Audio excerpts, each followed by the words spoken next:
business so they could stress out about cash flow, worry about how they're going to pay the next bill, lose sleep at nights, get stressed out by the fact the team aren't doing what they want, work harder than they would if they work for somebody else and get paid less. Anybody here start their business for that reason? That's what I've got. Yeah.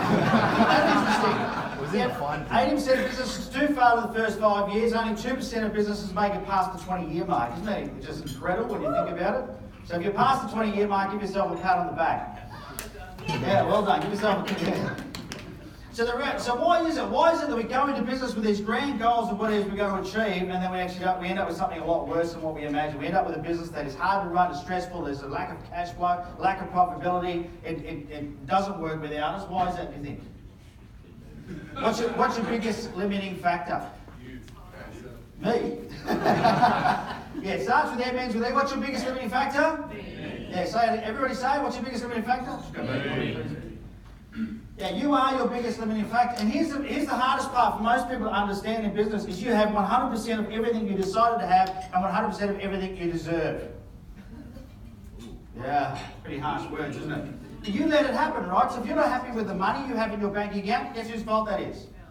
If you're not happy with the business you have right now, guess whose fault that is? If you're not happy with the car you drive, the holidays you take, the house you live in, the people that you are surrounded by, if you're not happy with the people that work for you or the customers that you have, it is your fault. Nobody else's. You made it happen. You decided it happened, so you deserve it.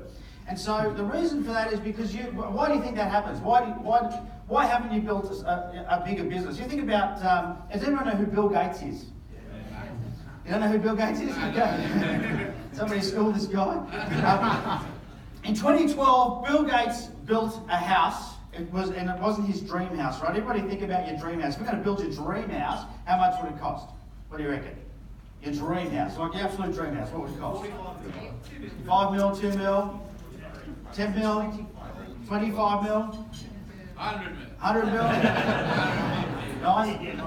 Well, Bill Gates built a house. It wasn't even his dream house. It was just a house to use whilst he was in California, and it cost him $40 million, and it was less than 1 day's pay. $40 million, less than 1 day's pay. Now the reason I tell you that is because it's not how you invest your money, but it's how you invest your time that matters the most. Because has Bill Gates got the same amount of hours in a day as you, yes or no? Hello? Yeah, of course he does, right? He's got 40 hours, he's got his 24 hours a day, but he's probably not even working 40 hours a week, is he? Would he be working 40 hours a week? No. So what's the difference between Bill Gates and you? Besides, a lot of zeros in his bank account. What's the difference? Intelligence. IQ. He knows how to earn more than $40 million a day. Does that make sense? Yeah, good accountant. He had a good accountant. He knows how to make more than $40 million a day. So if you want to earn more, guess what you've got to do? You've got to learn more. Okay, you've got to learn more because working hard is not how you make. Well, in fact, working hard is how you make a living. Working smart is how you make a fortune. Does it make sense? So what I learned after coaching hundreds and hundreds of businesses in dozens of different industries is that all your businesses are the same. You can say, but Ben, you don't understand. My business is different. Have you ever said that before? But my business is different. Well, let me ask you some key questions. Would you like to increase your sales? Yes or no? Yes. Would you like to work less hours doing it? Yes or no? Yes. Would you like to make more money out of your business? Yes or no? Yes. Is it any different to anybody else in this room? The way you do that, is it different? Yes. The service you provide is going to be different? Yes. But you all want the same outcomes. You want a business that provides you with the most benefit possible with the least amount of work. And I hate it when people say to me, Ben, what do you do for... I hate that question. What do you do for a living? Anyone, you like that question? What do you do for... I don't do anything for a living.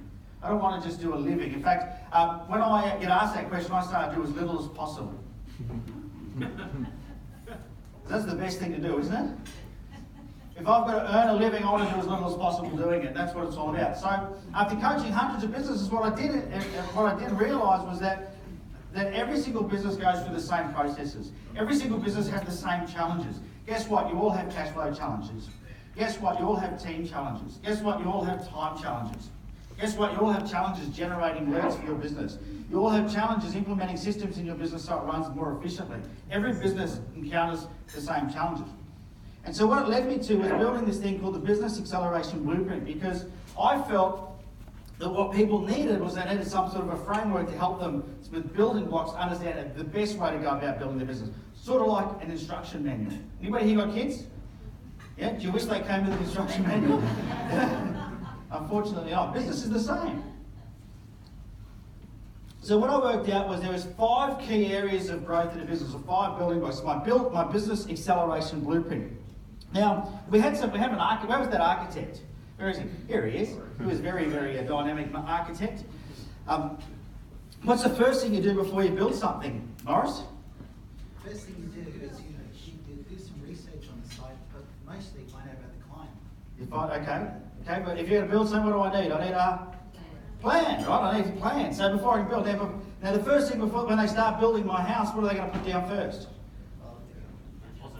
Foundations. Good. Just read the screen. It's up there. Shouldn't have asked the architect, The same thing applies to business. Yet, so this is the one area though that most people skip. Why do you skip it? You already do. Because it's boring, yeah. It's not the sexy stuff, right? We've heard about lead generation and marketing and SEO and websites and social media marketing. That's exciting, isn't it? Can we use Facebook to generate leads? Yeah, that's exciting, let's do that. But what if you're losing $5 per sale? What if you can't deliver what it is you say you can deliver with efficiency? What if you can't replicate and scale without it taking up your time? Probably not a smart way to go, is it? So before you start growing your business, you want to set it up so it can grow. So this is called foundation. Now here, it is about making sure you're investing your time in the right areas, because I think that one of the biggest issues, I said about Bill Gates has the same amount of hours in a week, Richard Branson has the same amount of hours in a week. It doesn't matter who we look at, right? They all have the same amount of hours in a week that you do. And I love time. Time is the great equaliser. Time is the equaliser. Knowledge, all of those things, people can have different levels of knowledge, different levels of skill, different levels of experience, but time is exactly the same for everybody. Okay, on average we live 80 years. How many weeks is that in our life, do you think? If you live for 80 years, about 4,000 weeks. Looking around the room, some of us are past the halfway mark. Less than 2,000 weeks left. Some of us maybe less than 1,000 weeks left. You start thinking about it like that, time is the great equaliser, right? It doesn't matter who you are, we all have the same amount of time in a week. And so it's how you invest your time that matters the most.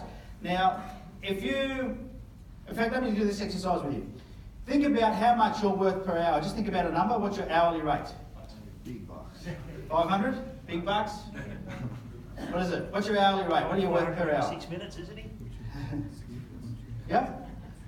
Okay, now put your hand up if you do your own bookkeeping. Who does their own bookkeeping? Not too many, but that's good. Don't be shy, put your hand up. If you do your own bookkeeping, the bookkeeper's looking around writing this down.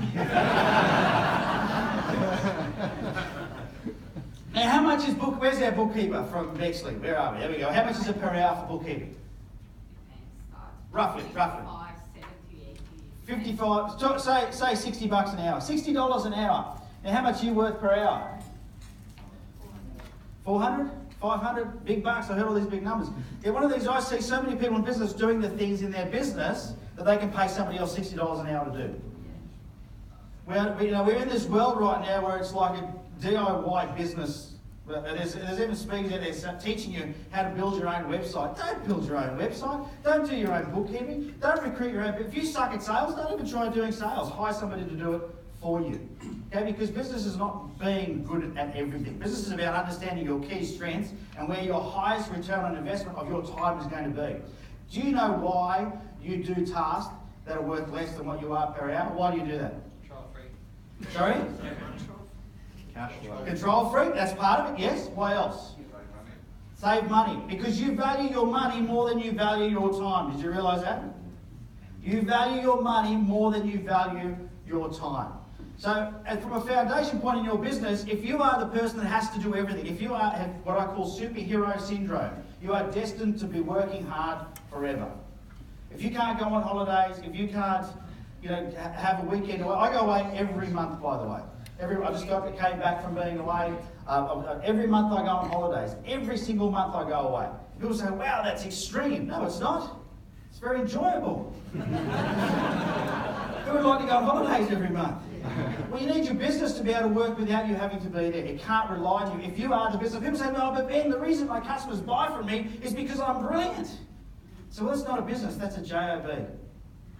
And you're destined to be working for ever. So, and there's nothing wrong with that, by the way. If you want to be self-employed and work for yourself for the rest of your life, not be able to take a holiday, there's nothing wrong with that.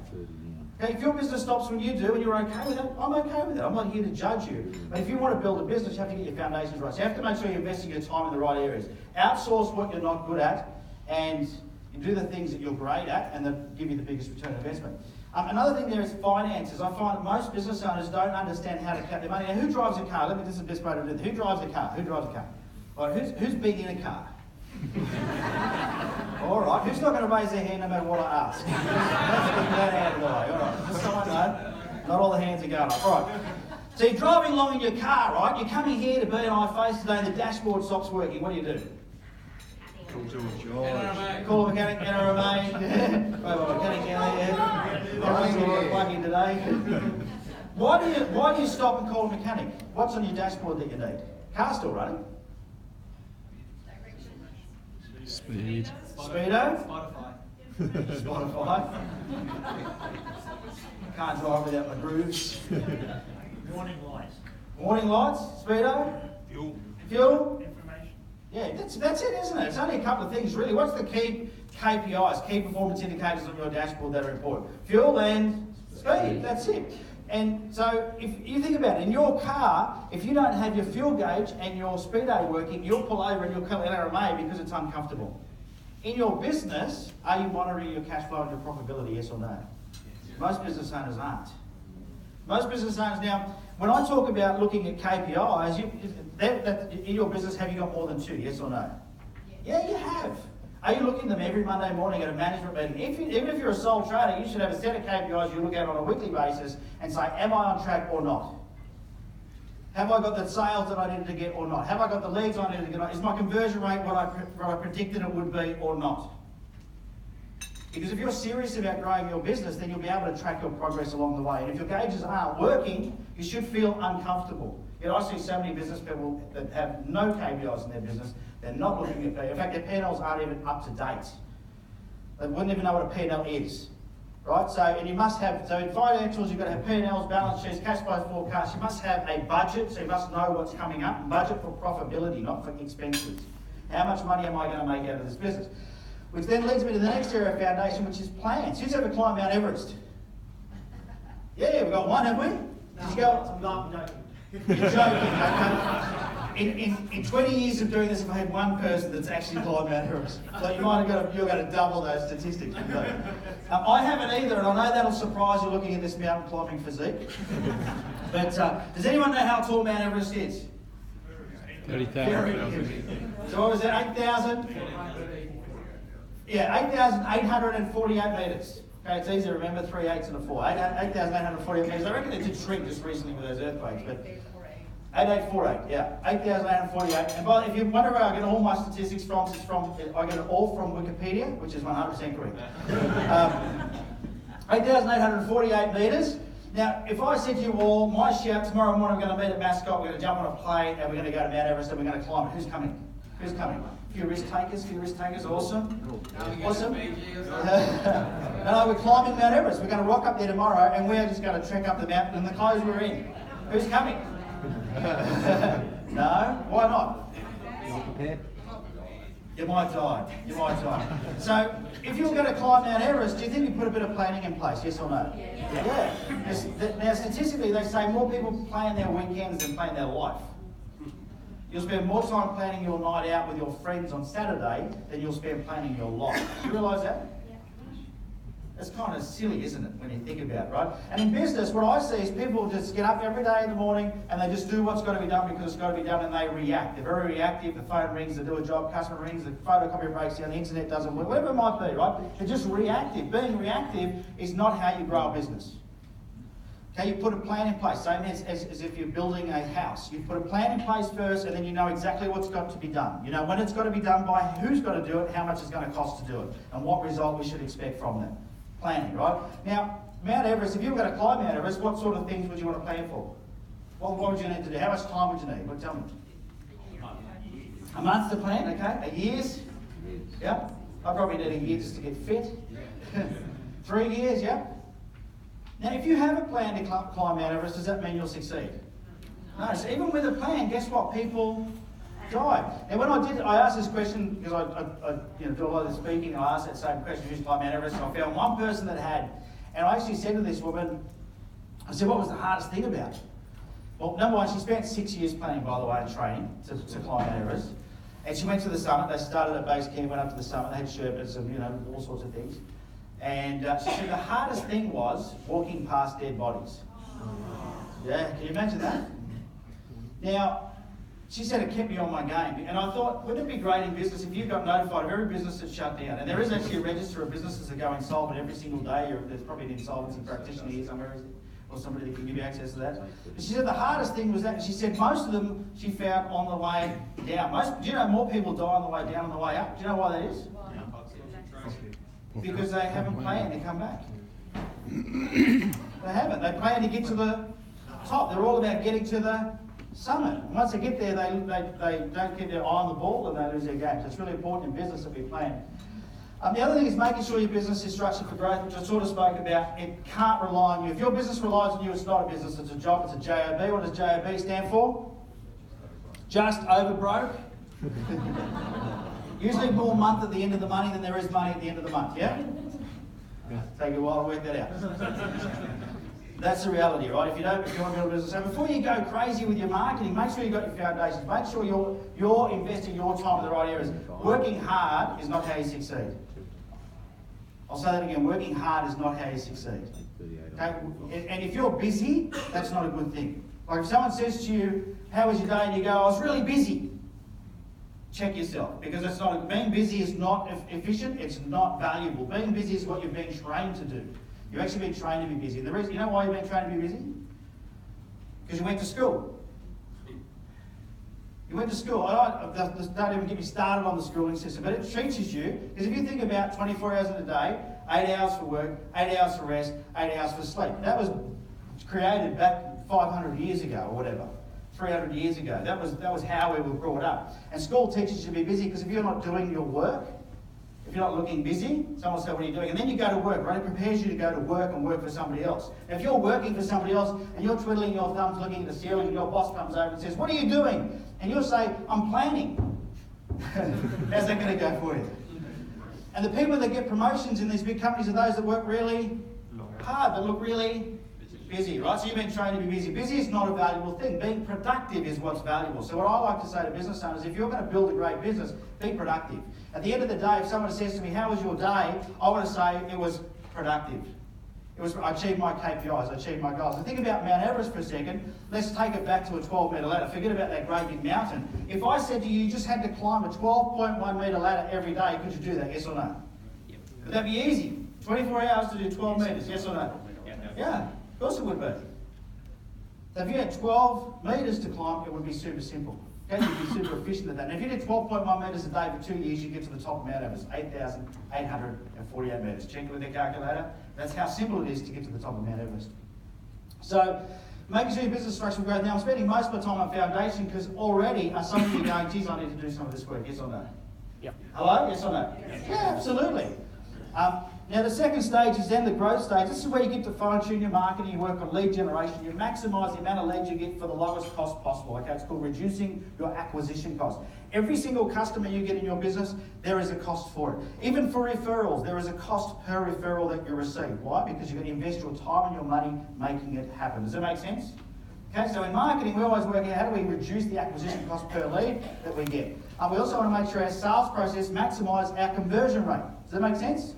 So when we talk to people, we want to be as efficient as we can at helping people through the sales process so they become a customer at the end. And I see so many businesses I'll go into and they say, oh, our sales are just up and down. And I go, well, where's your sales process? And they say, we don't have one. Well, you've got to document your sales process. What questions you ask? How do you overcome objections? How do you make sure you get the customer's trust or the prospect's trust? Because they're going to buy from you if they trust you. How do you earn the right? What testimonials have you got? What brands have you worked with? How do you make sure people feel like they can buy from you and they're going to get great service? What reviews have you got online? Look at these online review tools these days. Google, Facebook, Trustpilot, TripAdvisor, all of these things are helping you convert your clients much quicker. Video right now, there's a couple of guys here doing video.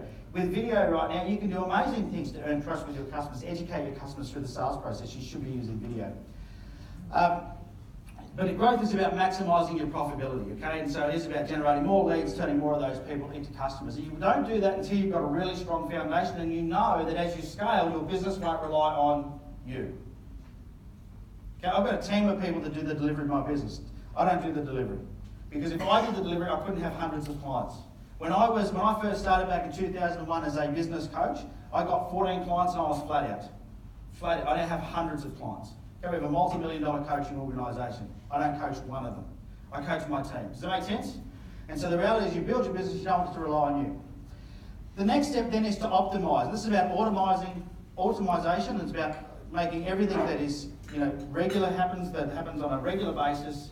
You systemize it. And there's CRMs, there's technology, there's all sorts of great tools out there to help you systemize. There's people out there that will help you systemize. You've got a systems tool in your pocket right here. It's an amazing tool for systems. CRM is tracking all your leads. Xero, somebody spoke about Xero before, software to manage your business. Okay, automate everything. Everything that you do on a repetitive basis should be automated. If you do it more than once, systemize it, because otherwise you're destined to do it forever. If someone asks you the same question more than once, whether it's the same person or it doesn't matter, systemize it. Okay? Because otherwise you're destined to do it forever. And that's about automating all the repetitive tasks in your business so you know that no matter what happens, as you hire people, you're not having to train them. As you've got systems to train them. As you sell something, if the delivery process happens the same way every time, systemize it. That way anybody can do it. The fourth stage then is you can now start to build a leadership team. This is what I call the transition stage, because you no longer have to work in the business. You no longer have to be there for the business to operate. You no longer have to be there to make sure the lights are switched on, the bills are paid, that people are doing their job, that customers are getting looked after, the phone is getting answered. Okay, you build a leadership team of people, and everyone in your organisation should be a leader, and you should be grooming everybody up to be able to do whatever it is that you can do, but better. Okay, and somebody said before, one of the reasons you do everything is because you're a control freak. Well, superhero syndrome will not help you when you're building a business. I can guarantee you there is always somebody that can do it better than you. Sorry to burst your little bubble, but that's just the reality. And the final thing, and that'll lead you then to being able to diversify. Now this is a big one. A lot of people skip to diversify first. You know why? Why do you start looking at other opportunities before you're ready? Because you're entrepreneurs, right? Have you seen that movie Up? Who's got kids again? Seen that movie Up? Is it Up? Squirrel. Yeah. How many of you are doing that on a weekly basis? New opportunity comes, oh, squirrel. Instead of focusing on your core business, get the one thing you do now done really well so it doesn't rely on you and it makes you money, and then you're going to build a business that doesn't rely on you. And diversifying means that then you can go into other products, services, businesses, invest in property, whatever it is that you want to do outside of your business. Help charity, I don't care what it is, but don't start doing things outside of your business until your business can run profitably and efficiently without you in there. Does that make sense? All right, I'm going to finish up with a quick, because my time's up. I know you've all got kids. I want you to imagine, right, that your child is in 4th grade and they're going to the end of 4th grade, they get to that end of it, and they come home and say, Mum, Dad, I've got some bad news. I've got to repeat year 4. How would you feel? Fail? Okay, you'd be supportive, right? Send them off to the 2nd year at year 4. That's all right, little Johnny, off you go. Let's try and do better this year. Gets to the end of the 2nd year in year 4 and they go, sorry, Mum, Dad, bad news. Got to repeat again. How are you feeling now? Who's getting adoption? Who's getting DNA checks done? Supportive parent, you send them off again. In fact, this happens so many years in a row, they're driving themselves to school to go to year 4. Now you laugh, but I want you to ask yourself how many times are you repeating the same year in, year out, and making it okay? Because adults, there's no one holding you accountable to not repeating. And I see so many people I could just photocopy 2018 10 times, and that is your life for the next 10 years. Because if nothing changes, guess what? Nothing changes. And I can teach you anything about building businesses, but you have to change for something to change. All right. I've been Ben Futrell. You've been absolutely fantastic for having me. Thank you. Thank you.